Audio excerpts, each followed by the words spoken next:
Report Kaiser Khan. Culture department government of Sindh के तावन से ठट्टा जिला के खूबसूरत शहर गहारो सिटी के अब्दुल्ला गार्डन में रशीद साबर का लिखा हुआ सिंधी मज़ाहिया इस्लाही स्टेज नाटक वा साईवा जावेद टाकानी ने कामयाबी से पेश करके नौकदीन के कद को मजीद छोटा कर दिया। फनकारों की मुनफरिद लाजवाब और शानदार परफॉर्मेंस ने अवाम को कहके लगाने पर मजबूर कर दिया। हर जुमले हर डायलॉग पर अवाम के ठक और क्लैपिंग काबिल दी थी। जबकि इसी दिन इसी वक्त क्रिकेट की दुनिया के रवायती हरीफ इंडिया पाकिस्तान का मैच भी था और गहारो शहर में बिजली की लोड शेडिंग का अजाब अलग था। इसके बावजूद अवाम का फनकारों से मोहब्बत का अंदाज ही निराला था। अदाकारा नसरीन नाज की परफॉर्मेंस ने अवाम को जुमने पर मजबूर कर दिया। सुपरस्टार कॉमेडियन लतीफ मना के फर्जंद वकार लतीफ मना ने हंसा हंसा के लूट पूट कर दिया।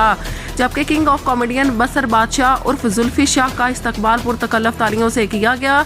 रशीद राजा और रज़िया शेख की परफॉर्मेंस को भी सराहा गया। जबकि जावेद टाकानी की क्या बात है, वो तो हर किरदार में फिट और रूप चेंज करके हर किरदार करने के माहिर हैं।